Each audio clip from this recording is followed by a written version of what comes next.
Buenas tardes. Bueno, nos encontramos hoy en una nueva clase correspondiente a los espacios teóricos y en este caso vamos a estar trabajando con los procesos psicológicos pensamiento y lenguaje.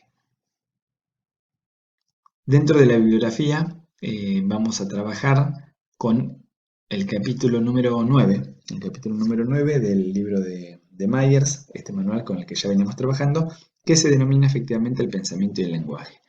Y vamos a iniciar el desarrollo del punteo de esta clase con aquellas cuestiones que hacen al proceso específicamente del pensamiento. Cuando hablamos del pensar, ¿sí? Nos vamos a estar refiriendo a la cognición. Y van a ver que aparecen distintos abordajes, ¿no? De cómo pensar, cómo entender la cognición. Y desde la bibliografía de referencia vamos a hacer referencia que da cuenta a cualquier y a toda la actividad de naturaleza mental que esté asociada al pensamiento, ¿sí? Al conocimiento, a los recuerdos, a la comunicación. O sea, varios autores van a acordar en que el pensamiento y la cognición es lo propio y específico del humano, ¿sí? Aquello que nos define y nos da herramientas para poder focalizar y definir y establecer nuestra identidad. Y esto se vehiculiza, la cognición, ¿sí? A través y a partir del lenguaje. Esto en tanto cuanto seres temporales. ¿A qué nos referimos con esto? En la capacidad de poder vincular cuestiones de nuestra historia, del pasado, para poder conectarnos con el presente y planificar, anticipar, pensar o imaginar el futuro. Estas cuestiones que estoy mencionando no son exentas de discusiones en el campo científico, que incluso por ahí estaría bueno indagar, ¿no? En términos de aquellos conocimientos propios del sentido común. ¿Sí? Digo, si ustedes tuvieran que responder antes de leer el material o antes de leer o escuchar el contenido de esta clase, sería interesante poder ver cuáles son estas ideas preestablecidas, ¿no? Si efectivamente la cognición es algo específicamente humano o probablemente algunos de ustedes tengan mascotas en sus casas y a ver si le podemos atribuir, si corresponde atribuirle procesos ligados al pensamiento o a la cognición, por ejemplo, a nuestros perros, a nuestros gatos. ¿Sí? Y en caso que haya elementos que nos permitan inclinarnos hacia afirmar que sí, que hay procesos vinculados a la cognición, bueno, ¿de qué se trata y qué distinción hay, si es que existe, entre el pensamiento eminentemente animal, según la especie de la que estamos hablando, y el nuestro? ¿Se entiende? Y también a partir de acá vamos a revisar algunas teorías que intentan dar cuenta de estas posibles relaciones entre el pensamiento y el lenguaje. ¿Sí? Vamos a ver que algunos autores plantean cuestiones más bien deterministas, ¿sí? Por ejemplo, que el lenguaje, la posibilidad de adquirir conceptos y elementos que nos permitan comunicarnos, eso va a definir, va a posibilitar o imposibilitar algunas cuestiones ligadas al pensar. Y otros autores van a sostener que no necesariamente, o sea que hay una relación de influencia, pero no necesariamente de determinismo. ¿Sí? Estas son algunas de las cuestiones que vamos a ir revisando en la clase de hoy. Y por ahí, para ilustrar con algunos ejemplos, acá aparecen algunas situaciones que todos nosotros cotidianamente nos encontramos y que dan cuenta, ¿sí? De este proceso con el que vamos a trabajar, que es el pensamiento. Por ejemplo, cuando uno se plantea qué estuviste pensando, qué pensás de lo que estamos hablando, o cuestiones ligadas al no sé cómo voy a resolver, pero me la paso anticipando lo que va a suceder, ¿sí? Digo, esto por ahí viene a colación, ¿no? En una situación tan particular como esta del coronavirus que nos atraviesa, creo que en distintas instancias de nuestras vidas. Hoy yo les decía, ¿no? En relación a, bueno, cómo se definirá en el consejo académico las propuestas que cada una de las cátedras elevan. Bueno, y creo que podemos identificar, en muchos de nosotros al menos, esta característica eminente, ¿sí? De los humanos que nos lleva a imaginar escenarios posibles. Entonces, bueno, ¿qué va a suceder con esto? Vamos a tener que rendir un examen, vamos a tener que rendir varios exámenes, se nos va a acreditar la materia. Esto está íntimamente ligado con el proceso que vamos a estar analizando. Otra de las preguntas que señalo acá es el hecho de cómo lo pensaste. ¿Sí? ¿Cómo es que pensaste tal situación? ¿Por qué ante situaciones a veces dilemáticas, como vamos a ver más adelante, no necesariamente se impone o encontramos o acordamos una única forma de resolución. ¿Sí? Probablemente cada uno de nosotros pueda tener caminos, estrategias distintas que nos pueden llevar a intentar resolver algunas situaciones que se pueden presentar como problemáticas. Pienso que lo que hiciste no está bien, ¿sí? Una atribución, un supuesto, una valoración con respecto al proceso de otra persona. La peli es de suspenso, no imaginas el final. Esto que les comentaba hace un rato, ¿no? La posibilidad de anticipar escenas futuras. Y bueno, el último recuadro da cuenta de que en algunos casos podemos encontrarnos con expresiones como me resulta difícil tomar decisiones. ¿Sí? Entonces, bueno, vamos a ir viendo cuáles son algunas de las teorías, de los supuestos que subyacen a algunas de las viñetas que están presentadas en esta diapositiva. Bueno, cuando nos referimos intrínsecamente al pensamiento, ¿sí? Vamos a ver que necesariamente cuando pensamos lo hacemos a través de distintas formas, que tienen que ver, por ejemplo, con la formación de conceptos e imágenes. O sea, cuando pensamos, construimos representaciones mentales, que pueden tener estas dos características, ¿no? El concepto o la imagen propiamente dicha. Esto es lo que nos va a permitir conocer el mundo, lo que nos va a facilitar tomar decisiones, resolver problemas o emitir juicios, ¿sí?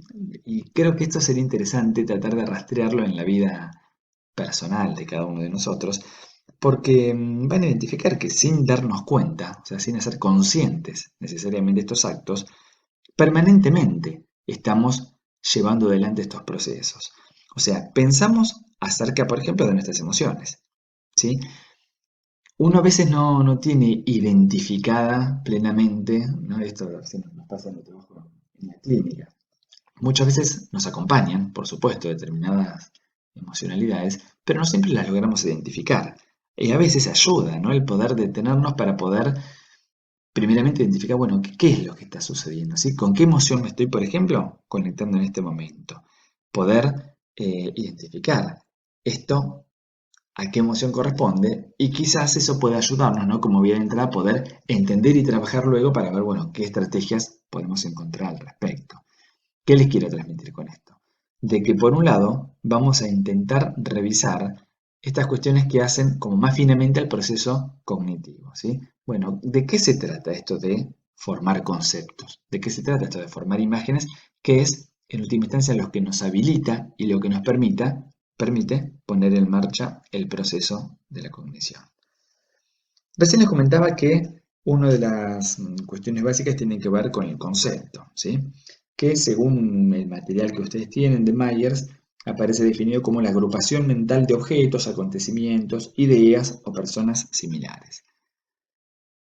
Fíjense que desde nuestra primera infancia vamos relacionándonos, interactuando con un mundo social, donde hay otros, ¿sí? Por eso después esto es como un bucle, ¿no? Vamos a ir del pensamiento al lenguaje y luego regresaremos del lenguaje al pensamiento. En la medida que vamos identificando, señalando, escuchando determinados objetos, ¿sí? Agrupaciones de la vida, le vamos asignando un nombre y vamos a empezar a clasificar, a ordenar esto que tiene que ver con los conceptos, según la similitud que puedan tener determinados elementos de la realidad. Es decir, los conceptos van a responder a una organización jerárquica. Utilizamos categorías, formas de clasificar los distintos elementos de la realidad.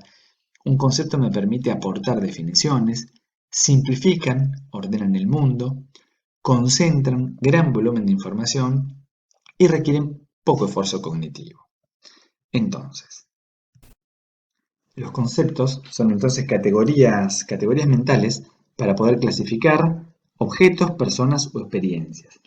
A ver, de alguna manera eso es lo que nos permite que no tengamos permanentemente que estar inventando nuevas palabras para vincularnos con las experiencias que vamos construyendo en el día a día. O sea, en lugar de esto, ¿qué hacemos? Nos basamos en conceptos que ya formamos en algún momento y asignamos a estos nuevos objetos o eventos cuál sería la categoría apropiada en la cual se puede clasificar.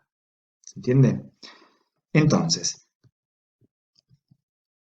Cuando a partir de los conceptos construimos modelos que son los que nos van a permitir, o sea, estos conceptos se forman sobre la base de prototipos. ¿Qué son los prototipos? Van a dar cuenta del paradigma de una categoría, o sea, son imágenes mentales o ejemplos que incorporan todas las categorías, todas las características, perdón, que asociamos a una determinada categoría. O sea, cuanto mayor sea la semejanza de algo con el prototipo que yo tengo, bueno, va a ser más fácil que lo podamos reconocer, ¿sí? Por eso, de alguna manera, cuando hablamos de prototipos, es algo así como buscar identificar el ejemplar más representativo de la categoría con la que estamos trabajando. Y eso, particularmente, lo que nos va a permitir es facilitar el reconocimiento de ese elemento como perteneciente a esta categoría específica. En ocasiones podríamos sentirnos un poco tentados a pensar que los conceptos, por lo general, son simples y bien definidos. De hecho, en el material que ustedes tienen se alude en un momento, ¿no?, al ejemplo de silla como concepto, ¿sí? Bueno, uno podría definirlo, acotarlo, simplificarlo. Pero es cierto que no son pocas las veces que nos encontramos con conceptos mucho más complejos o que las mismas definiciones no son tan nítidas, tan claras, sino que se tornan un poco borrosas. Y es ahí que una posibilidad es que nosotros nos hagamos un modelo. Y ahí es donde aparece esta posibilidad o esta necesidad de construir prototipos. O sea, es elegir, es construir, ¿sí?, una categoría representativa, ¿sí?, que nos va a permitir luego poder usar a ese prototipo como un patrón de nuestro pensamiento. A modo de ejemplo, si, por ejemplo, hacemos la pregunta, ¿qué es un psicólogo o una psicóloga? ¿Sí? Uno podría pensar, bueno, según el nivel, por supuesto, de conocimiento, de información previa que uno tenga, lo va a definir distinto no sé, ustedes, empezando sus estudios secundarios, ¿sí?, el concepto de qué es un psicólogo, qué es una psicóloga, lo iban a definir con ciertas características que probablemente no se ajusten, no sean las mismas a los elementos que puedan brindar en términos de definición en este momento. Y por supuesto, uno esperaría que también sea mucho más completa, mucho más precisa cuando culminen sus estudios, ¿sí? Entonces, el concepto uno lo va construyendo, pero así todo, uno lo que va armando es una categoría más general con respecto a, bueno, por ejemplo, la imagen prototípica, ¿sí?, de qué es un psicólogo, qué es una psicóloga. Bueno, la vamos construyendo individual y socialmente, ¿sí? Y, por ejemplo, ¿cuál creen ustedes que podría ser un medio, un recurso en el cual uno podría de alguna manera jugar a caracterizar o encontrar estos prototipos? A veces una herramienta que creo que de alguna manera todos o muchos usamos eh, son los navegadores, ¿no? Cuando uno en Google, ¿sí?, hace una búsqueda, por ejemplo, ¿qué es un psicólogo?, ¿sí?, o psicólogo, psicóloga, si uno va al apartado de imágenes, vamos a encontrar precisamente una serie de imágenes, de ilustraciones, que podemos pensar que darían cuenta del prototipo, de esa imagen más global, que podría representar a lo que es un psicólogo o una psicóloga. Y por ahí es interesante, y esto vinculándolo con lo que habíamos conversado en las primeras clases, ¿no?, esto de la psicología, la ciencia psicológica como una disciplina con su vertiente científica y profesional, cómo por ahí ha inundado, ¿no?, o está sobredimensionado el rol particularmente ligado a uno de los ámbitos del quehacer profesional que tiene que ver con la clínica. Fíjense que en esta captura de imagen la mayoría o la totalidad de las mismas dan cuenta de un psicólogo o una psicóloga, ¿sí? Podemos pensar que atendiendo a un consultante, a un paciente, a un usuario, en el ámbito de un consultorio. Igual por ahí es interesante porque creo que, así como con la información, ¿no?, individual o social en este caso, que uno va adquiriendo, van cambiando los prototipos, las imágenes, en este caso prototípicas de una disciplina. Fíjense que no aparecen acá imágenes que seguramente hubieran sido prototípicas en otro contexto o en otro momento, ¿no? Aquella imagen de el psicólogo masculino, ¿no?, una persona con barba y con lentes. Acá pueden aparecer personas más jóvenes, aparecen de hecho también algunas mujeres, ¿no? Y esto hace cómo se van internalizando o adquiriendo algunos elementos que nos permiten revisar los prototipos que se van construyendo en relación a distintas, por ejemplo, prácticas. Bien.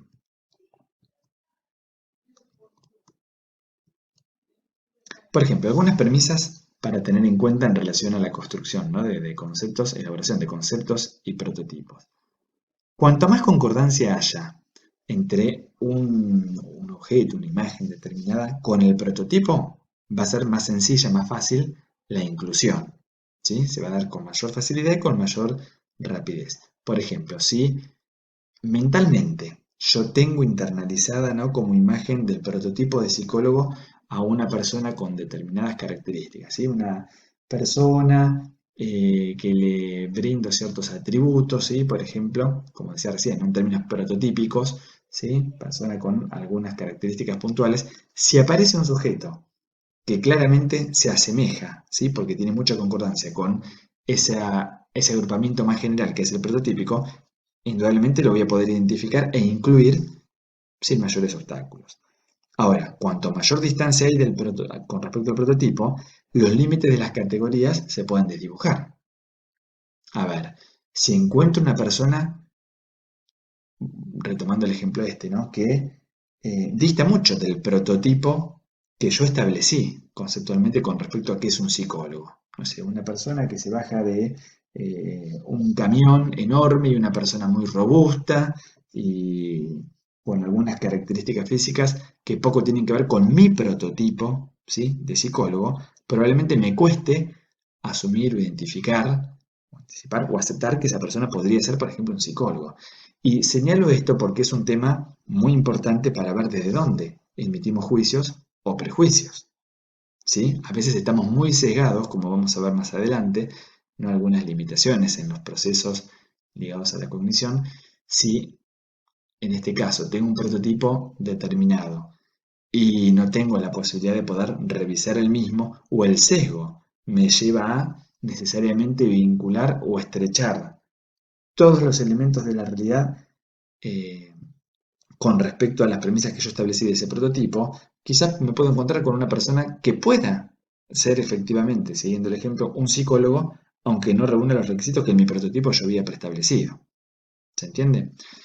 Y acá el último aspecto que se señala en términos de premisas es comprobar la pertenencia de los objetos o las ideas con los prototipos va a resultar una manera eficaz de emitir juicios rápidos. Claro, ahí están los atajos mentales. Y de hecho en el manual aparecían algunos ejemplos. Si veo una persona, lo podemos ensayar, ¿no? Bueno, no en tiempos de coronavirus.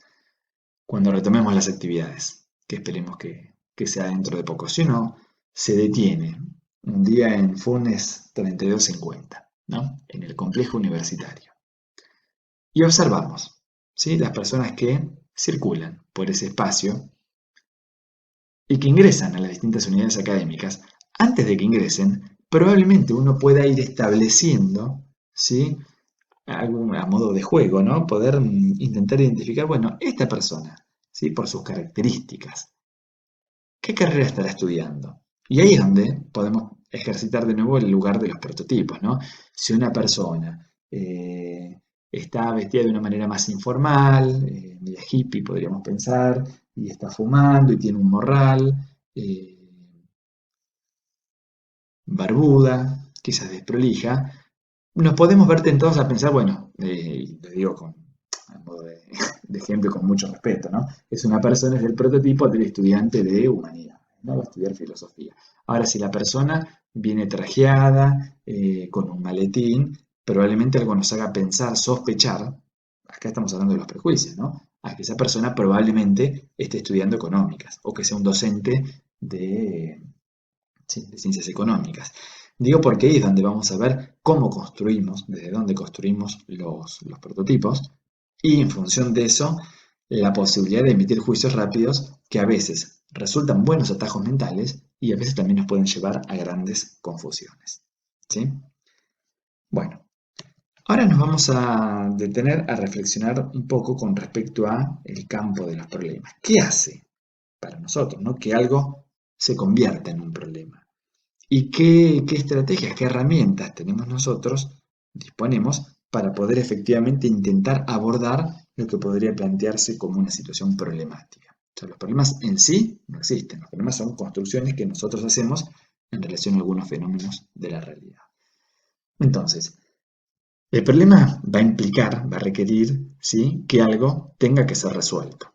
Y ahí podemos señalar, ¿no?, por lo menos tres cuestiones. Por un lado, la importancia de la representación del problema, o sea, cómo lo defino o cómo lo interpreto, ¿sí? Esto es típico, situaciones, ni hablar, por ahí se me imponen, ¿no?, ejemplos de la clínica, que es uno de los ámbitos en que me desempeño profesionalmente, pero digo, no vamos a encontrar dos personas que ante las mismas situaciones lo vivan de la misma manera e incluso que ante las mismas situaciones las puedan vivir o definir como una situación problemática. Una persona, una ruptura de una pareja, para una persona puede ser, ¿sí?, un drama total y absoluto, un problema que lo confronta a qué hago en relación a eso, y quizás para la otra parte de la pareja puede ser un alivio, ¿no? Digo esto para poder pensar, y acá podemos también ir revisando algunos conceptos que poco a poco vamos a ir, o fueron internalizando, por lo menos en esta materia, que tiene que ver con cómo construimos la realidad, ¿sí? Desde dónde nos posicionamos para ir construyendo, ir delimitando y en este caso ir definiendo si algo pasa a ser problemático o no.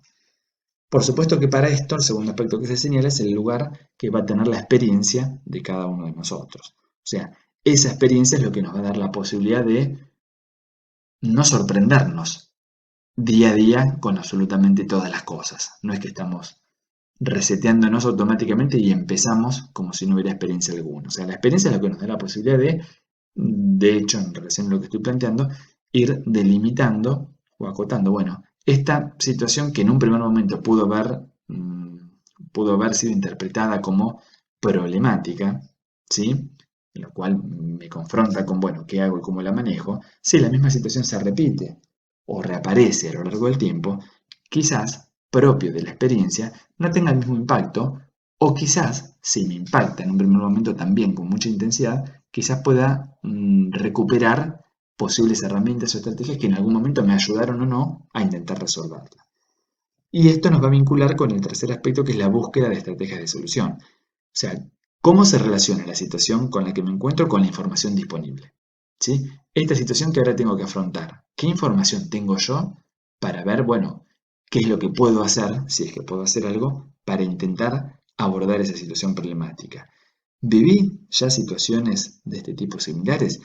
En caso que haya sido, puedo repensar también, bueno, en qué contexto se dio, qué hice, qué no hice, y quizás, ¿sí?, siendo optimista, podemos pensar que, bueno, nos ayudaría a no tropezar dos veces con los mismos errores, ¿sí?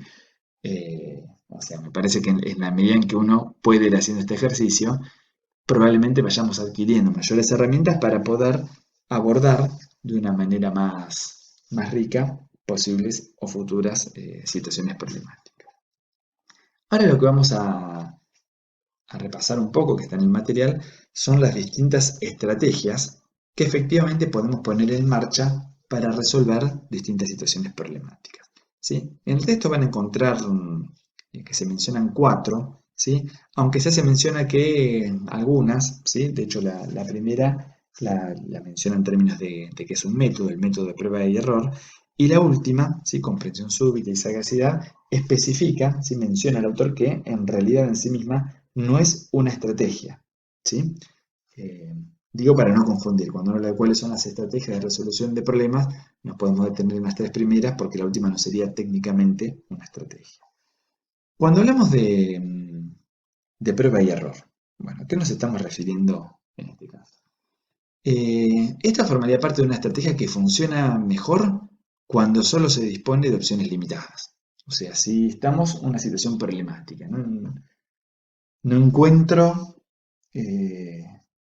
no sé, tengo que abrir una puerta, que es la primera vez que accedo a ese lugar y me dieron un manojo de llaves. No sé cuál es, no la tengo identificada. Quizás sea valioso esta estrategia, ¿sí?, para intentar abordar, solucionar esta situación que se puede tornar como problemática. Básicamente ensayando, ¿sí? Alguna de estas 4, 5, 6 llaves que tenga es Entonces, bueno, más allá de un análisis minucioso en función del dibujo que pueda tener la llave o la cerradura, quizás lo que uno hace es ir intentando. Intento uno, intento dos, intento tres, o sea, cuando son pocas las posibilidades, ¿sí? Son limitadas, quizás tenga un buen lugar, ¿sí? Sea una buena modalidad de intentar resolver esa situación, esta modalidad. Luego vamos a ver que aparece en el texto otra estrategia, que es el algoritmo. ¿A qué nos referimos cuando hablamos de algoritmo? Es un método detallado, minucioso, para intentar solucionar un problema que, adecuándonos a las pautas específicas que tenemos que realizar, lo que nos va a dar es cierta garantía con respecto a la solución del mismo. O sea, es un procedimiento metódico, lógico, sistemático, que siguiendo todos los pasos, me va a dar la tranquilidad y el alivio de poder alcanzar la respuesta deseada. Un ejemplo de algoritmo es cuando uno hace una cuenta matemática, ¿sí? Si pensemos en una cuenta compleja, que por ahí, bueno, ¿se acuerdan cuando dividíamos, no? Anoto, bueno, el esquema por lo menos con el que yo aprendí a dividir, ¿no? Los números 325 dividido 22. Entonces, bueno, tomo los primeros números, hago la tabla de multiplicación, tanto por tanto, o sea, es un procedimiento repasando las tablas, ¿sí? Y haciendo la operación lógica que corresponde, voy a llegar al resultado apropiado. O sea, no habría margen de error si uno, por supuesto, sabe cuáles son esos pasos. Ahora es distinto otra estrategia que aparece ahí, que es la heurística. La heurística va a dar cuenta de reglas empíricas que de alguna manera lo que nos ayudan es a simplificar y a resolver los problemas. O sea, podemos pensarlo como un atajo mental, como dice acá la diapositiva, pero con la salvedad de que esto no garantiza una solución correcta. Y podemos pensar que en nuestra vida cotidiana, incluso creo que afortunadamente, muchas veces utilizamos la heurística, ¿sí? No estamos siempre revisando todos los procedimientos axiomáticos posibles para despejar las inquietudes que tenemos, ¿sí? A veces confiamos más en esto, ¿no? En lo que se nos presenta como un buen atajo para poder alcanzar lo que estamos buscando. Creo que en el material estaba el ejemplo del supermercado, que una persona va a buscar, si tenemos que identificar, tenemos que ir a buscar un producto específico en un supermercado. O, para cambiarlo un poco, ¿no? Tenemos que ir a la biblioteca para estudiar introducción a la psicología, se levanta la cuarentena y quiero ir a la biblioteca a buscar el manual de Myers. Si yo sé que el manual, yo sé no, si me dice el bibliotecario, ¿sí? De turno, que el manual está.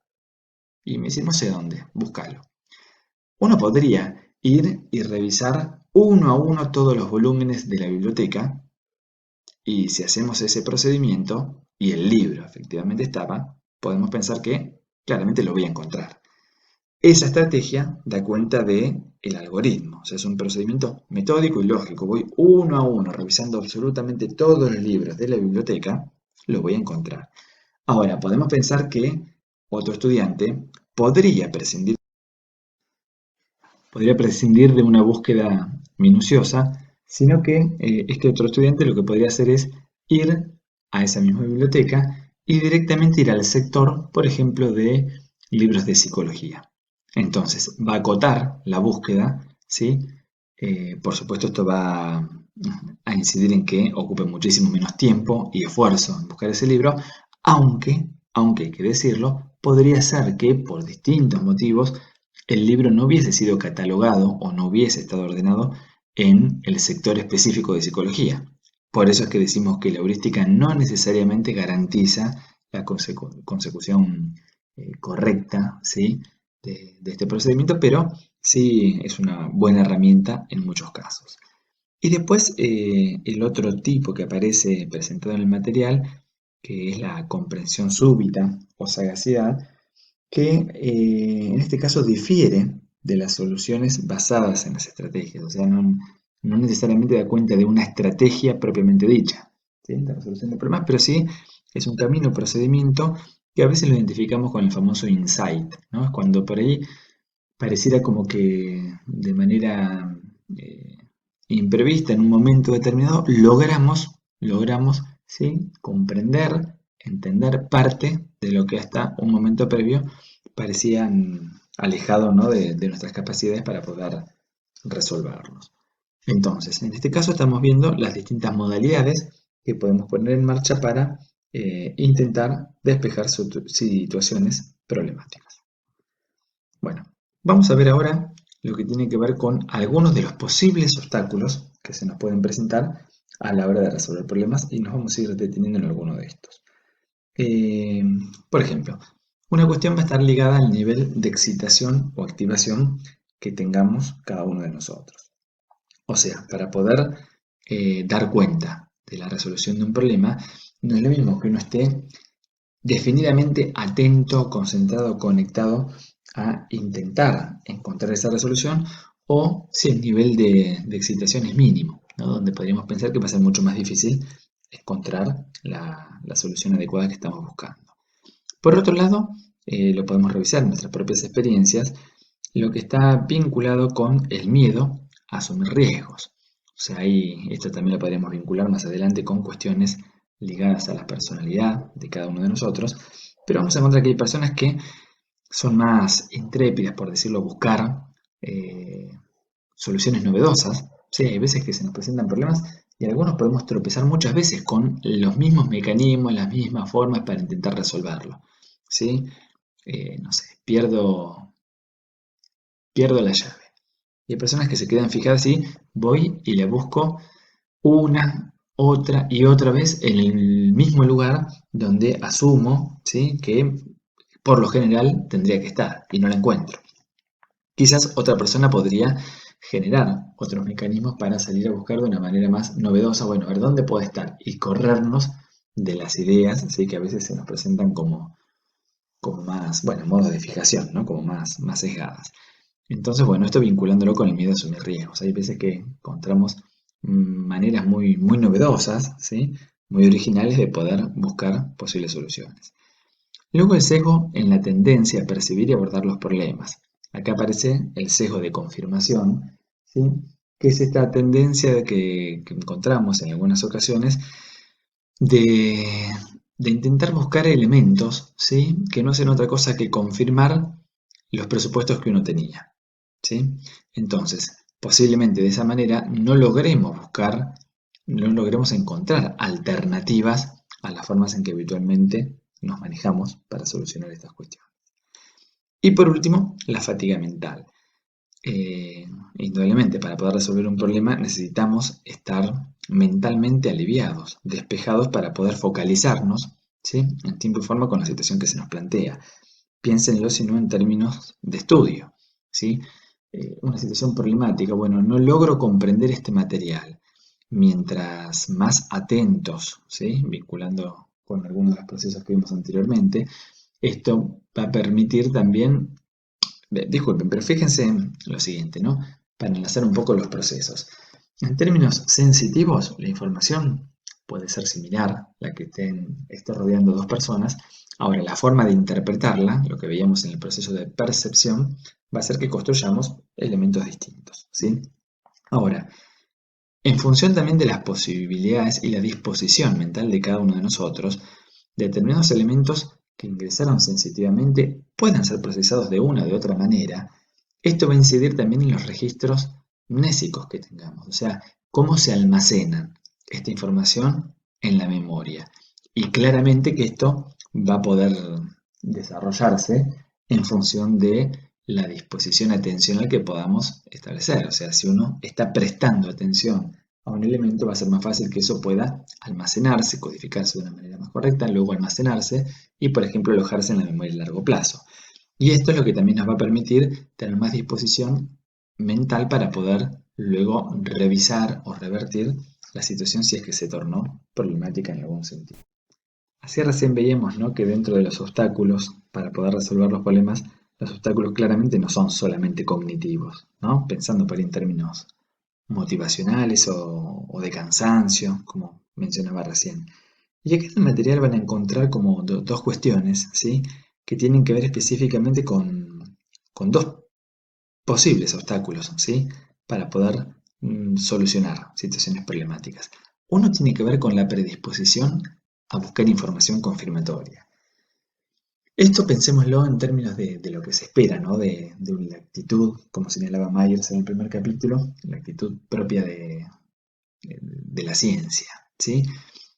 Se espera que no necesariamente busquemos más y más información que confirme lo que ya veníamos creyendo sosteniendo, sino que muchas veces nos enriquece y nos permite ampliar el foco, buscar nuevas estrategias, cuando efectivamente nos encontramos con algo que obtura o que contradice los supuestos que ya veníamos sosteniendo. O sea, nos va a ser mucho más hábiles para poder buscar nuevas resoluciones a los problemas cuando efectivamente logramos descentrarnos a esta disposición que a veces se torna, ¿no?, como un intento de buscar y buscar otra vez más en cuestiones que uno ya venía preestableciendo o sosteniendo desde el principio. O sea, por eso muchas veces esto es un obstáculo, ¿sí?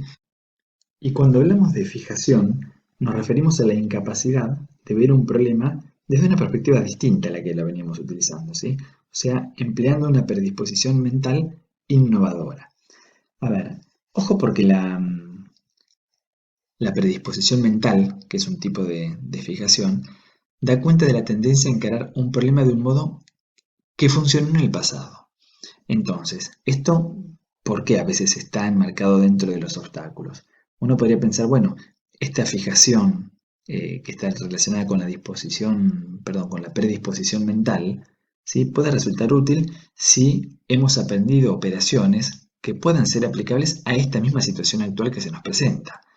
Ahora, eh, por lo general, podemos encontrarnos con situaciones en donde esto claramente representa un obstáculo, en especial cuando necesitamos un nuevo enfoque para poder abordarla. Entonces, esta predisposición a repetir aquel procedimiento que en algún momento funcionó, no necesariamente me va a garantizar o me va a posibilitar poder llevar adelante la resolución que estoy necesitando ante esta situación concreta en este momento. Y el otro tipo de fijación que aparece en el material es la fijación funcional. Y esto va a dar cuenta de que cuanto más utilicemos un objeto determinado de una manera en particular, va a ser más difícil que podamos encontrarle nuevos usos. ¿Por qué? Porque yo, sin darme cuenta, ya le asigné una función específica a ese objeto determinado. Vieron que es común a veces que se menciona, ¿no?, como alguna de las habilidades, hablando de esto de los prototipos, ¿no?, que mencionábamos hoy, de los argentinos, por lo menos en algún momento circulaba esto, ¿no?, de un argentino afuera, muchas veces tenía ciertas bondades en términos laborales, porque parecía, ¿no?, que teníamos la posibilidad de, el famoso lo atamos con el hambre, ¿no?, como de corrernos de la función específica para la que pudo haber sido diseñado un objeto determinado y encontrarle otros posibles usos. Y lo podemos revisar en nuestra vida cotidiana. Hay veces que nos limitamos a que determinado elemento es el que necesito y si no está, no puedo hacer nada. Bueno, hay veces, si uno logra descentrarse, o sea, correr esa fijación funcional que se nos impone, vamos a poder en ocasiones, no por supuesto, encontrar alternativas con otro tipo de recursos. Por eso esto nos da a revisar el lugar y la importancia que tiene la perspectiva desde la cual nos posicionamos, ¿sí?, para poder abordar determinadas situaciones, el desafío de las ideas preconcebidas y el lugar que tienen nuestros esquemas para poder acceder a la realidad. Entonces, vamos a ver que en términos intuitivos, nos damos cuenta que la intuición son sentimientos y pensamientos rápidos, ¿sí?, automáticos, que no necesariamente tienen un análisis desde el punto de vista de la conciencia, un registro, ¿no? Precisamente la intuición da cuenta de que se enriquece nuestra experiencia y la ponemos en marcha sin querer queriendo en distintas actividades de nuestra vida cotidiana. O sea, no siempre, y afortunadamente, ¿no?, para cualquier acto o toma de decisiones, estamos analizando con la racionalidad necesaria, ¿sí?, el hecho de, bueno, ¿qué procedimiento es el que me va a permitir salir de casa hoy para llegar a la facultad? En realidad muchas de estas cuestiones las realizamos sin tener un registro consciente y ahí es donde aparece el lugar de la intuición. Y por eso a veces podemos mencionar que la intuición en sí misma es una herramienta poderosa y sabia, pero también puede tornarse peligrosa. ¿Por qué peligrosa? Porque nos puede llevar a muchos de los errores con los cuales, si no nos advertimos, ¿sí?, podemos tropezar. Por eso creo que es necesario distinguir el lugar. O sea, estudiando psicología vamos a ver una serie de elementos, de procesos que nos acompañan a todos. El tema es poder ver qué lugar les damos cuando estamos desempeñándonos en distintos ámbitos. Digo, desde el plano más personal de cada uno de nosotros en nuestra vida cotidiana, no sé cuál, habría que ver cuáles son los posibles obstáculos de la intuición para ver, no sé, qué procedimiento llevo adelante hoy al momento de levantarme en función de la ropa que elijo, ¿sí? Ahora, otra cosa es cuando uno tiene que tomar decisiones, por ejemplo, desde un rol profesional. Ahí tenemos que minimizar el lugar de la intuición, no es porque me pareció, ¿sí? O no importa si la respuesta se me impuso de una manera automática al modo del insight. Sí vamos a tener que dar cuenta de procesos más elaborados y para poder efectivamente justificar, dar cuenta de los procedimientos que nosotros sostenemos. Piensen si uno va al quirófano, esperamos que el cirujano intervenga como la ciencia médica dice que tiene que proceder ante determinada eventualidad que nos llevó a hospitalizarnos, ¿no? No nos alcanzaría como respuesta que intuitivamente él creyó que tenía que proceder de determinada manera, ¿sí? En su accionar. Por eso es importante esto de poder diferenciar qué lugar le vamos a dar a cada uno de estos elementos en nuestro quehacer. Avanzando con el tema, vamos a hablar ahora de qué implica, ¿sí? Para todos nosotros el hecho de tomar decisiones. Permanentemente, consciente o inconscientemente, tenemos que resolver situaciones y se nos impone, sí, como si fuera un árbol de decisiones, bueno, optar por caminos, ¿sí? Y acá vamos a ver que están involucrados distintos elementos, distintos componentes, cognitivos, emocionales, son los que van a estar acompañando la toma de decisión que cada uno de nosotros haga. O sea, por un lado está lo que podemos ligar más al plano del raciocinio, ¿sí? Pero que no está demasiado alejado de lo emocional. De hecho, podemos revisar acciones o decisiones en nuestra historia de vida y creo que evidentemente encontraremos que no siempre estamos analizando cuál matemático o sea, cuál situación algorítmica, bueno, cuáles son las posibles consecuencias de A, de B o de C. Hay veces que nos guiamos más bien por corazonadas o que el impacto de las emociones nos llevan a veces a moldear decisiones que desde un punto de vista estrictamente racional hubieran sido tomadas de diferente manera. Como señalábamos hace un rato, muchas veces cuando tenemos que actuar, que decidir con cierta rapidez, uno de las herramientas, de las estrategias que ponemos en marcha tiene que ver con los atajos mentales, que como ya habíamos mencionado se denominan heurísticas, ¿sí? Ahora bien, si bien esto nos permite resolver con cierta eficiencia, ¿sí? Algunas cuestiones, ligadas más bien a la velocidad de estos atajos, tenemos que estar también advertidos para tratar de minimizar los riesgos o las confusiones o errores a los cuales los mismos nos pueden llevar, ¿sí? O sea, este procesamiento de la información de manera automática a veces nos permite llevar a juicios intuitivos que podemos tener que pagar, ¿sí? El precio de esta velocidad en la resolución con el costo de que no siempre van a ser los mejores atajos.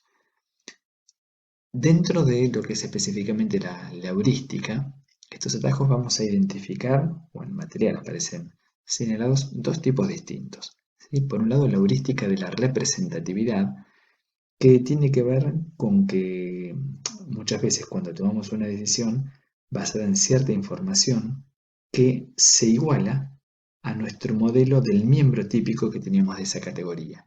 ¿Se acuerdan cuando hoy les planteaba el ejercicio este, ¿no? Bueno, si me paro frente al complejo universitario, tratar de identificar a qué carrera se adecua a cada uno de los estudiantes que está ingresando, eso da cuenta de esta heurística de la representatividad. O sea, esos miembros, esos sujetos, esos casos, cuán próximos están al prototipo que yo tengo establecido con respecto al prototipo del estudiante de las determinadas carreras.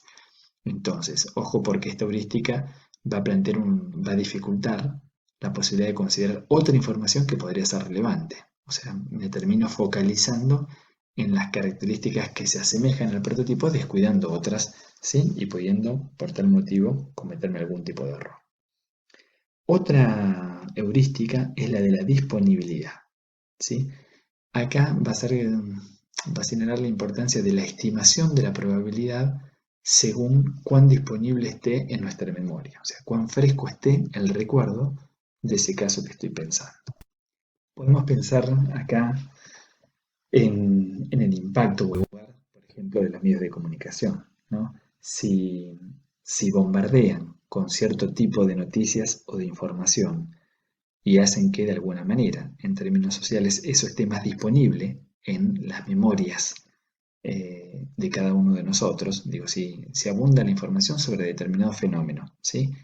Y se presenta ese mismo tipo de análisis o de perspectiva o de enfoque con respecto a una situación, probablemente nos hagamos, ¿sí? Se nos imponga como ese atajo mental de considerar, creer que efectivamente eso sucede con una estimación que por ahí no necesariamente es lo que sucede en la realidad, ¿sí? Por eso tenemos que tener cuidado eso, o sea, según lo preponderante o lo sensible o disponible que esté en cada uno de nosotros cierta información, nos va a permitir o nos va a llevar a sesgar, ¿sí?, el análisis de futuros acontecimientos. Otro posible obstáculo con el que nos podemos encontrar es el exceso de confianza. Esto da cuenta de la tendencia a sobreestimar la exactitud del propio conocimiento y juicio. Eh, Esto por supuesto hay que tener cuidado, ¿no? Cuando digo muchas veces, y de nuevo creo que es necesaria la distinción entre el conocimiento científico o el conocimiento del sentido común, que alguien, alguno de nosotros en nuestras esferas privadas, confiemos por demás en los sucesos en que queremos o podemos confiar o creer, allá nosotros. Ahora, desde el punto de vista de la responsabilidad profesional, confiar excesivamente en mis creencias aún sin tener, ¿sí?, el respaldo, la convicción o la prueba empírica de que eso es de esa manera, nos podría llevar a cometer importantes errores.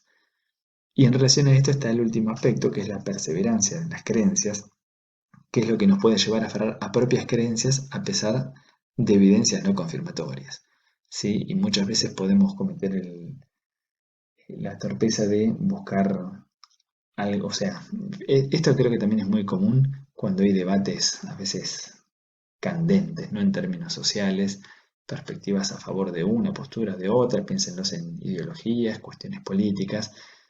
Eh, es muy común que dos personas con visiones distintas y ante una prueba evidente, ¿sí?, para un tercero, cada uno intente de alguna manera llevar o leer esa prueba para que se asimile a las convicciones que ya teníamos de antemano. O sea, cuando uno se aferra, esto tiene que ver con perspectivas dogmáticas, estoy muy aferrado en una creencia determinada, me pueden mostrar el contraejemplo más claro que algo me va a llevar a distorsionarlo o a dudar de la fuente de ese fenómeno o a buscar alguna otra cuestión que lo interpele, pero muchas veces, si somos muy dogmáticos, difícilmente podamos revisar nuestras creencias, ¿sí? A eso hace punto este último enfoque, ¿no? Perseverar en nuestras creencias como un posible error para la toma de decisiones. Bien, y acá nos vamos acercando a lo que se plantea en términos del pensamiento divergente o lateral. Este es el pensamiento que, que alude a formas de resolución más bien creativas, ¿sí? Y que por supuesto implican cierta flexibilidad mental, que no todos la tenemos. O sea, da cuenta de lo que algunos autores denominan pensamiento alternativo y que no necesariamente responde a un criterio lógico. Seguramente nos cruzamos todos, ¿no?, en relación a nuestras vidas con distintas situaciones de este tipo. Y por ejemplo, acá les presentamos un ejemplo. Anillo en el café, ¿sí? Esta mañana se me cayó el anillo en el café. Y aunque la taza estaba llena, el anillo no se mojó, ¿sí? Esta es una típica situación a resolver, ¿no? Bueno, ¿cómo es posible esto? Se me cayó el anillo, la taza estaba llena, pero no se mojó. Bueno, fíjense que podemos pensar que hay ciertos estereotipos que nos llevan a anticipar el café en estado líquido. Bueno, bien podría ser una taza llena de granos de café y en realidad el anillo, bueno, ahí está el intento de anillo dibujado, no se mojó precisamente porque los granos no están ni mojados ni húmedos, sino que están secos. Entonces, la forma de plantear un tema va a afectar cómo podamos llevar adelante la toma de decisiones o de juicios. Y esto es lo que en psicología se denomina enmarcamiento. O algunos autores lo van a llamar también marco de referencia. O sea, una forma en que una decisión puede ser influida, con o sin intención, esa va a ser la forma en que se presente o enmarque la información proporcionada para tomarla. Por ahí para bajar un poco a la cotidianidad, ¿no? Y de nuevo vuelvo por ahí a los medios de comunicación. ¿Qué impacto tiene en cada uno de nosotros, ¿sí? A la hora de, por ejemplo, llevar adelante determinadas conductas, si la información que recibimos está focalizada en términos, por ejemplo, en términos estadísticos, ¿no? Con el coronavirus? Si, si nos presentan, nos enmarcan la situación sanitaria con números, por ejemplo, ligados a la tasa de mortalidad o a la tasa de sobrevida. Si no es lo mismo informar, hay un 8% de personas mayores de 65 años que probablemente se mueran como fruto del coronavirus, más allá de la veracidad o no de esta información, a decir que hay un 92% de posibilidades de sobrevida. Digo, la información, y en términos estadísticos, es exactamente la misma, ¿sí? Ahora, el impacto que va a tener en cada uno de nosotros enmarcar ese mismo dato, ligándolo, ¿no?, a posibilidades de muerte o posibilidades de sobrevida, va a ser distinto y por supuesto eso va a condicionar, va a influenciar nuestras posibilidades de actuar. Por lo tanto, la inclusión de la perspectiva va a hacer a una diferencia claramente sustancial con respecto a las decisiones que luego nosotros podemos llegar a tomar. Bueno, digamos que hasta acá estuvimos dando cuenta de algunos aspectos que hacen, ¿sí?, al fenómeno, al proceso de la cognición, pensamiento, y ahora vamos a intentar dilucidar o identificar algunos aspectos que lo van a vincular muy estrechamente con otro proceso como es el lenguaje. Bueno, para comenzar a desarrollar algunas cuestiones de este proceso, vamos a intentar identificar o precisar algunas delimitaciones conceptuales. Por ejemplo, cuando hablamos del lenguaje nos referimos a una capacidad universal, ¿sí? Da cuenta de un sistema flexible de símbolos que permiten comunicar, transmitir ideas, pensamientos y sentimientos. O sea, nos referimos a un conjunto de signos que pueden manifestarse de manera oral o escrita y que a través de su significado y su relación permiten la expresión y la comunicación humana. Vamos a intentar identificar o distinguir aquellos aspectos que hacen del lenguaje algo que tenga que ver con una propiedad eminentemente humana, si bien vamos a reconocer algunos indicios del lenguaje en otras especies, ¿sí?, animales, pero bueno, puntualmente vamos a intentar en el transcurso de los próximos minutos poder diferenciar, ¿no?, qué es lo que hace el lenguaje eminentemente humano. Cuando hablamos de lengua nos referimos a un sistema lingüístico, ¿sí?, que por tal implica convenciones y reglas con fines comunicativos.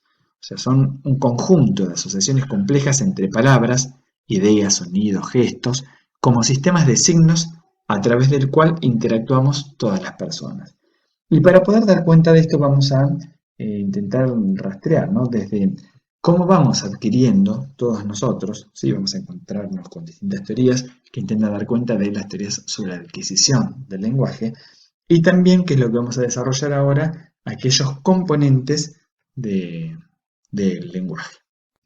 Para analizar primeramente la estructura del lenguaje, podemos detenernos en intentar ver los sonidos y significados, ¿sí? O sea, en el lenguaje hablado, en el lenguaje oral, por un lado la unidad mínima va a estar constituida por los fonemas, que estos son los sonidos básicos a partir de los cuales nos comunicamos en forma oral. Y van a depender también, por supuesto, de las lenguas, ¿no? En español son aproximadamente 22 los fonemas que tenemos. Vamos a encontrar lenguas con menos y con más fonemas, pudiendo alcanzar hasta aproximadamente 80 y pico. Ahora, los morfemas son las unidades mínimas ya no tanto de sonidos básicos, ¿sí? Sino de algo que implica un significado gramatical. O sea, esto se va a dar a partir de la unión de al menos dos fonemas, y a partir de estos morfemas podemos encontrarnos, por ejemplo, con palabras, ¿sí? Que ya tienen un significado específico, o con, por ejemplo, prefijos, el pre, ¿sí? De antes, de previo, ¿sí? O sea, es aquella unidad mínima que ya le otorgamos un significado específico. O sea, a partir de los morfemas podemos formar palabras más complejas. Las palabras, por sus propias combinaciones, van a dar lugar a la conformación de frases y oraciones, y dentro de las oraciones vamos a poder identificar acá lo que tiene que ver con la estructura superficial y la estructura profunda. Acá es donde vamos a ver otra parte de la estructura del lenguaje que tiene que ver con la gramática. Cuando hablamos de la estructura superficial, nos referimos a las palabras o frases que utilizamos para otorgarle un significado a una oración determinada, ¿sí? Ahora, cuando intentamos identificar la estructura profunda, es el significado al que remite esa oración. Entonces podemos pensar que en el acto del habla se producen dos instancias, ¿no? Por un lado, la producción del habla propiamente dicha, que la podemos pensar como un proceso descendente. ¿Qué significa esto? O sea, que partimos de ciertas ideas, ¿sí? ¿Qué intención tengo cuando quiero proferir alguna oración? ¿Sí?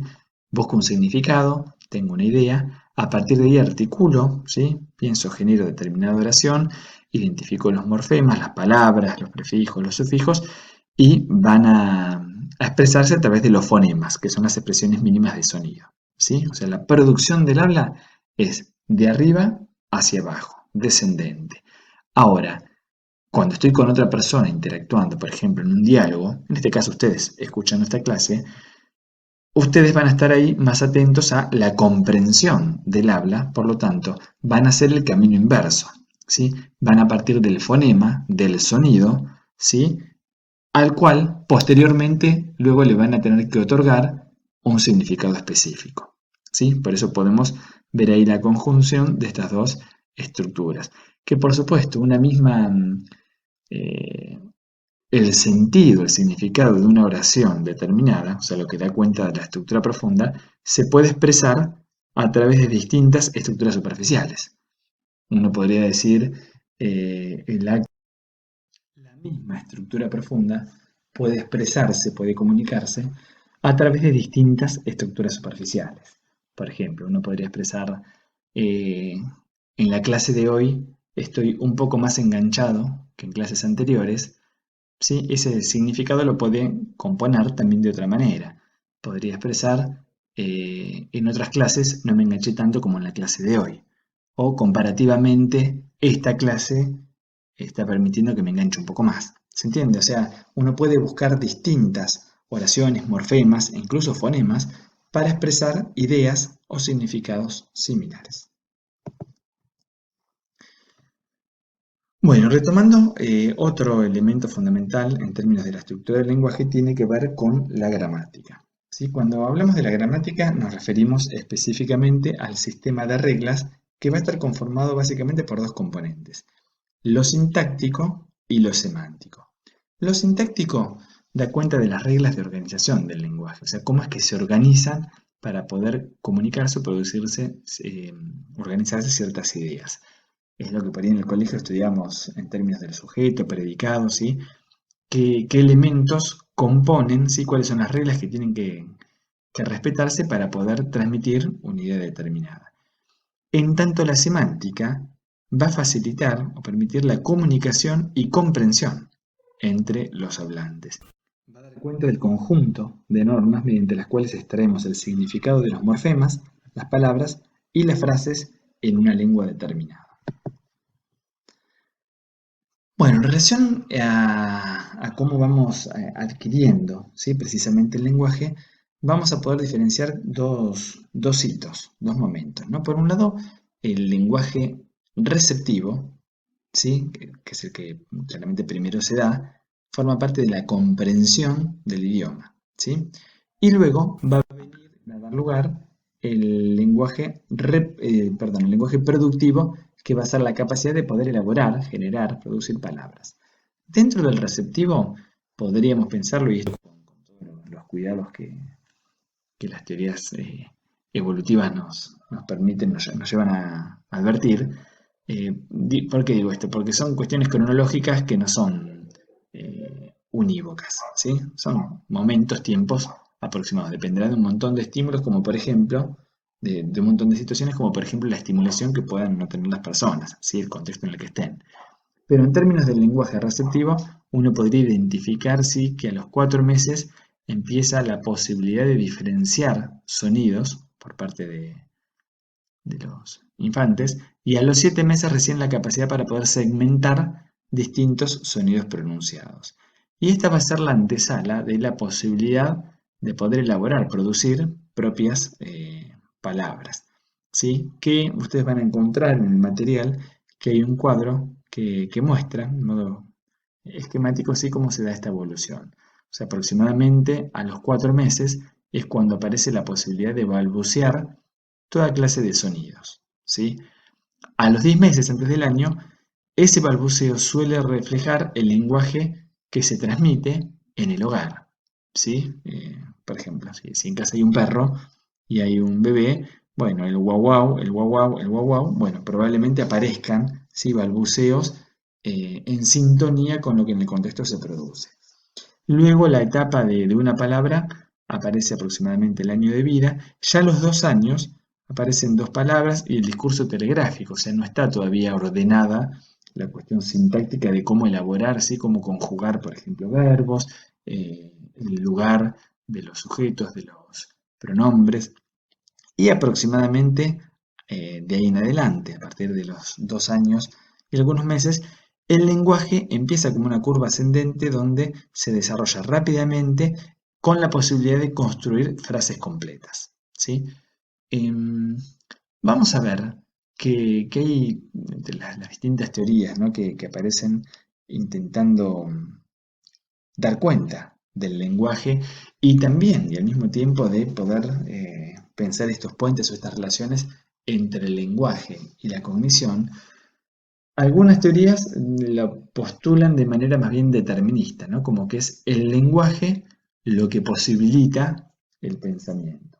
Por lo tanto, en culturas donde no existen determinadas palabras, no existiría la posibilidad de pensar esos conceptos. Teorías claramente controvertidas, ¿no? Y que creo que sin lugar a dudas hoy por hoy cuesta sostener la vigencia de las mismas. Sí podemos pensar en influencias recíprocas, pero no tanto en determinismo.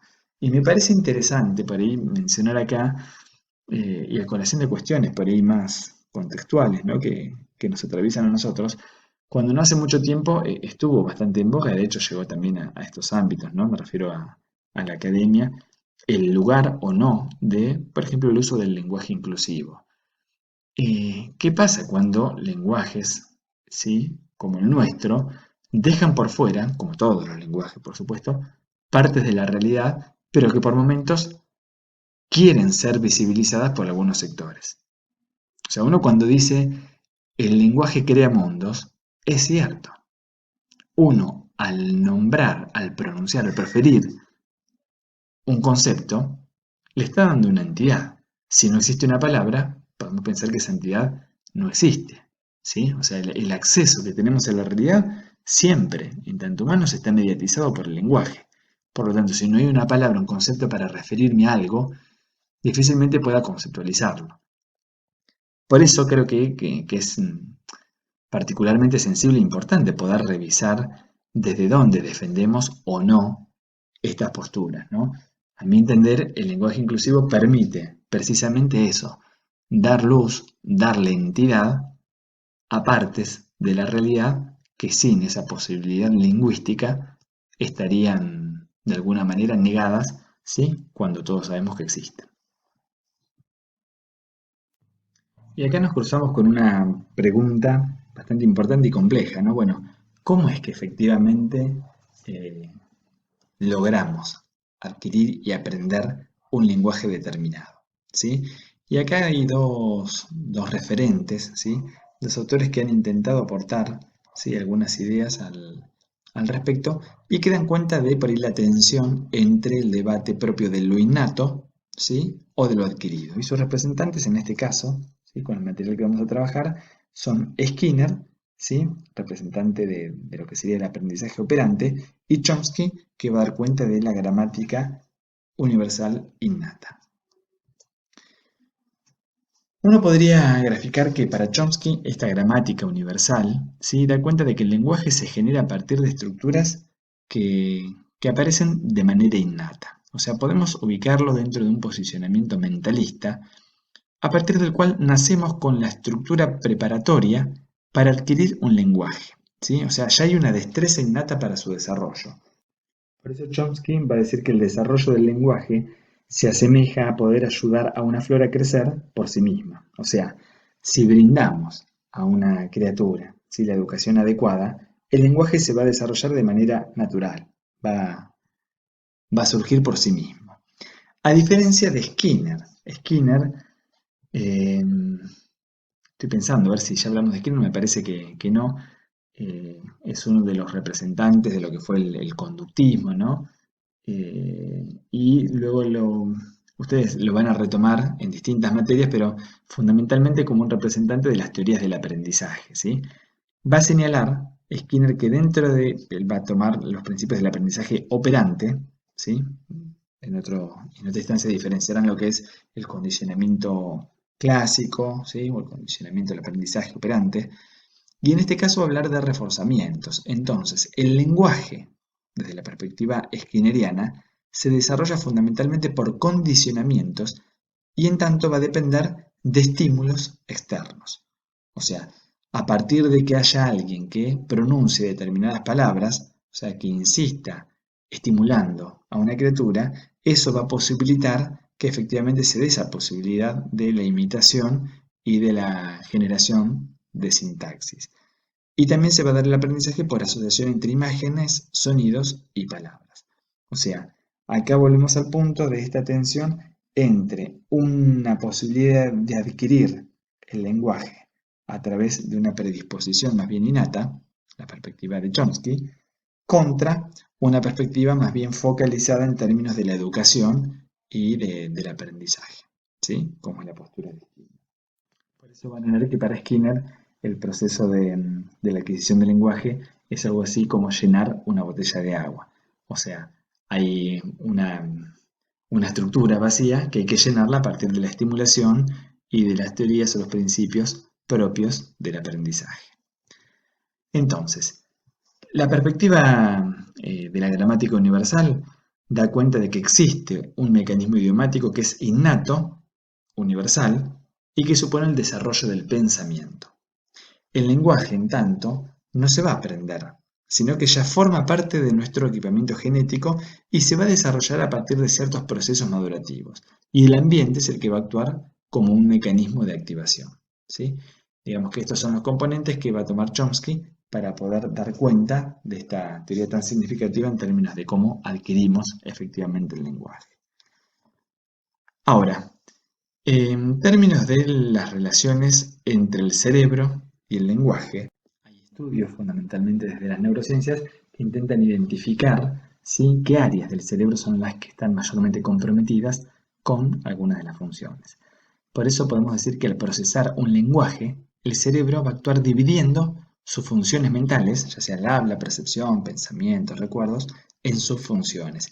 Y esto nos va a llevar a poder intentar identificar o dar cuenta de aquellos aspectos propios en términos de especialización o integración de las distintas funciones del cerebro.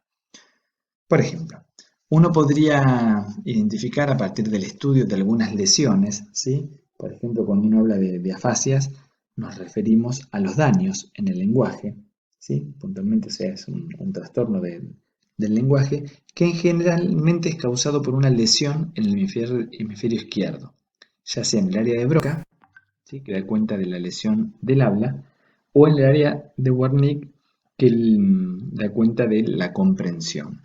Acá identificamos en estos gráficos algunos de estos aspectos. Acá identificamos el área de Broca, ¿sí?, que es la que controla la expresión del lenguaje Y podemos ubicarla en el lóbulo frontal, en general el hemisferio izquierdo, que coordina los movimientos musculares que participan en el habla. Y luego, por aquí, el área de Wernicke controla específicamente la recepción del lenguaje. Y por último, la circunvolución angular, que va a afectar específicamente a la lectura. Acá, a modo de ejemplo, identificamos cómo dentro de lo que es el hemisferio izquierdo vamos a encontrar aquellos procesos más vinculados al pensamiento analítico, la lógica, el lenguaje, la ciencia, las matemáticas, ¿sí? Aspectos formales.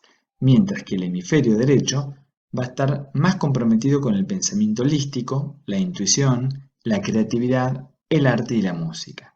Es interesante ver estudios que por ahí se realizan, ¿no? Que dan cuenta de cómo por ahí, no solamente de una manera, por ponerlo en términos de lo innato y lo adquirido, uno puede venir con una mayor preponderancia o desarrollo de algún hemisferio, sino que fruto de las instancias, las instituciones, los contextos que atravesamos, podemos ir desarrollando, ¿sí? Con mayor medida más uno o el otro. Y acá nos volvemos a cruzar con la pregunta, ¿sí? Que nos viene acompañando desde hace un rato, si es posible efectivamente pensar sin lenguaje. Creo que quizás en este momento tengamos un poco más de herramientas para arribar algunas respuestas, ¿no? Hoy hablamos de las teorías deterministas en relación a que el lenguaje determina el pensamiento y bueno, algunos contraargumentos de por qué no sería sensato sostenerlo. Pero hay evidencia de que algunas acciones mentales no necesariamente dependen del lenguaje. Por ejemplo, percibir o recordar ciertos colores, ¿sí? Quizás sin tener la adquisición del lenguaje uno podría hacer estas operaciones, poder pensar estos conceptos. A veces también podemos pensar mediante imágenes en lugar de palabras, ¿sí? Por lo tanto, podríamos sospechar de cierta prescindencia del lenguaje. Pero es cierto que, si bien no las teorías deterministas, pero sí hay bastante evidencia en sostener que el pensamiento afecta el lenguaje del mismo modo que el lenguaje afecta a nuestro pensamiento. O sea, hay una interrelación mutua, cruzada entre estos dos procesos. Bueno, y ahora para ir cerrando un poco el tema, vamos a encontrarnos con dos preguntas que quizás nos pueden inquietar un poco, ¿no? Si efectivamente los animales podemos dar cuenta de que piensan, ¿sí? Y qué lugar podríamos llegar a otorgarle al lenguaje en el campo de los animales. Con respecto a la primera pregunta, ¿no? Que nos ubica en el terreno de la cognición animal. Por lo general se encuentran investigaciones que dan cuenta que efectivamente los animales tienen capacidades cognitivas similares a las humanas. Por ejemplo, habilidades para formar conceptos y para razonar. Acá sería interesante poder establecer diferencias de grado más que cuestiones binarias, ¿no? Si es en términos de piensan o no piensan. Porque en ese reduccionismo creo que correspondería otorgarle la posibilidad de la cognición a los animales. Ahora, se ha encontrado que, por ejemplo, algunos simios han demostrado incluso sofisticadas habilidades para solucionar algunos problemas. Después, cuando terminemos el teórico, les voy a compartir un video que da cuenta un poco de esto. Pero, sin embargo, solo los chimpancés o los orangutanes son los que muestran consistentemente señales de autoconciencia y hasta quizás un sentido limitado de conciencia de los otros. O sea, cuando hablamos de estas especies, ¿no? Los primates cuentan, desarrollan una intuición, pueden crear herramientas e incluso transmiten innovaciones culturales en determinados contextos, ¿sí? Por ejemplo, los progenitores a sus crías.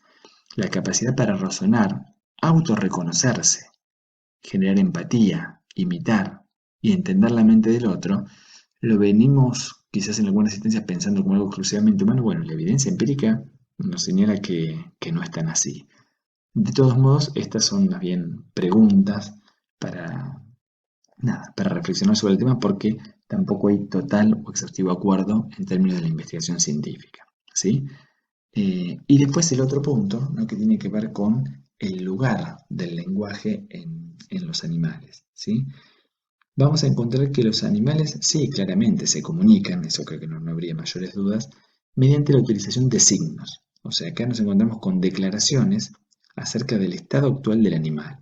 Ninguna otra especie podríamos decir que tiene su propio lenguaje, pero si bien hay algunos experimentos de que se ha enseñado a algunos chimpancés a poder manejar, sí, algunos signos.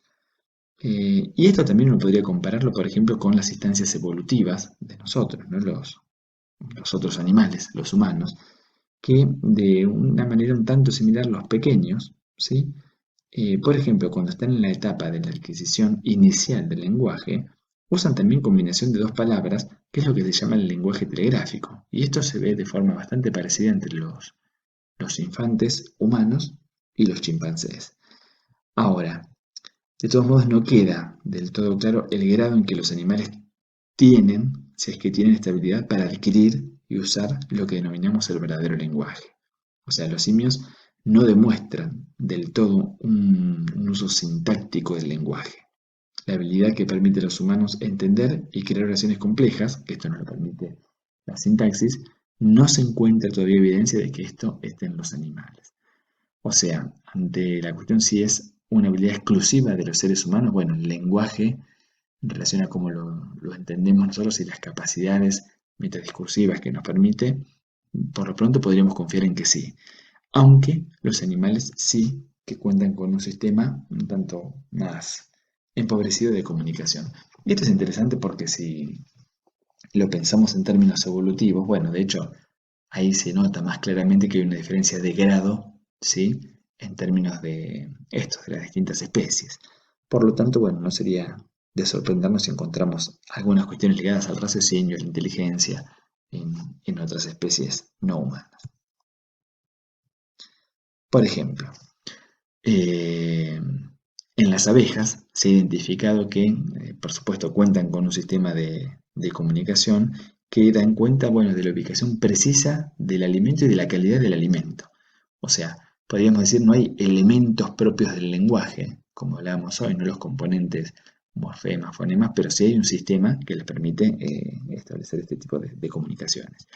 Y los chimpancés, ahí sí, ahí se establecen comunicaciones mediante signos o incluso se han hecho experimentos con la ayuda de un teclado conectado a un ordenador. O sea, logran aprender, esto correspondería al campo del aprendizaje, elementos que tienen que ver con la adquisición de elementos del lenguaje. O sea, ahí podemos pensar que la diferencia entre personas primates se da fundamentalmente en el campo de la sintaxis. Bueno, ahora para ir cerrando, compartirles un video de Kohler.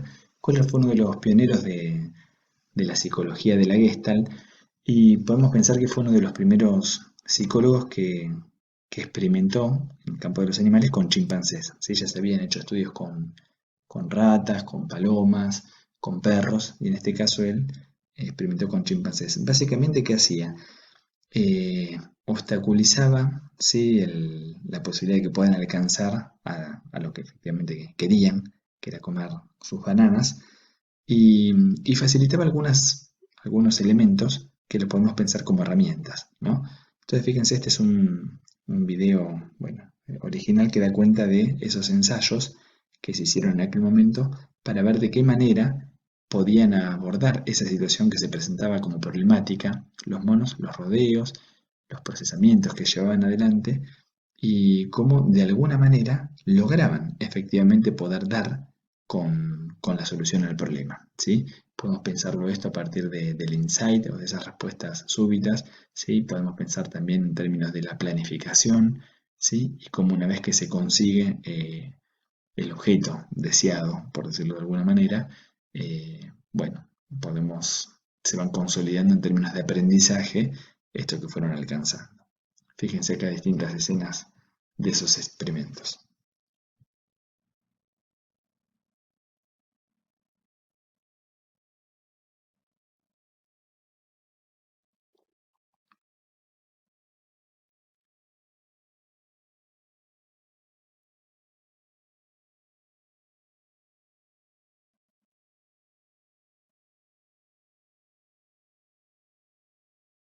Creo que para los que, si alguien pensaba, ¿no?, que la construcción de herramientas era algo eminentemente humano, bueno, queda bastante a la vista desde las primeras décadas del siglo XX que no, ¿no? Con estos estudios se ve con bastante claridad cómo estos chimpancés podían construir herramientas, ¿sí?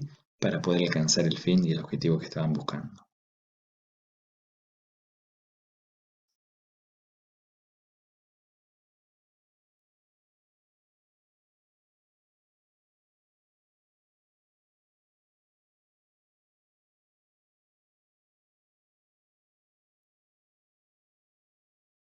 No sé si llega a observar, pero arriba, acá, es donde está colgado, eh, bueno, las bananas, ¿no? Que es lo que están buscando. Fíjense en la planificación de cómo van juntando, reuniendo, apilando esas cajas, ¿sí? El otro medio es el palo, ese.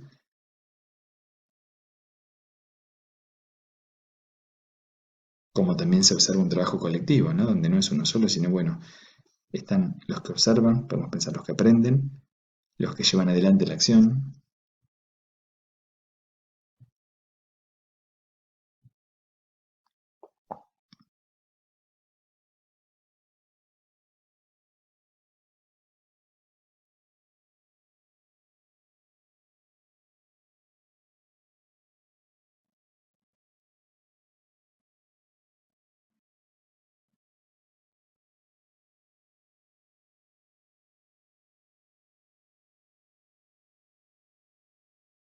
Podemos decir que claramente han aprendido, ¿no? Han adquirido desarrollado la estrategia para poder alcanzar, en este caso, las bananas.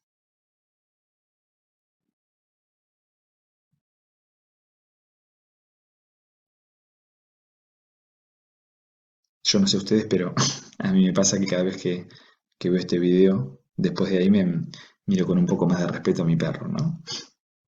La capacidad de esto, de pensar, o los incipientes, las características de la inteligencia que pueden llegar a tener, ¿no? Otros animales no humanos. Bueno, nos quedamos pensando entonces con el video.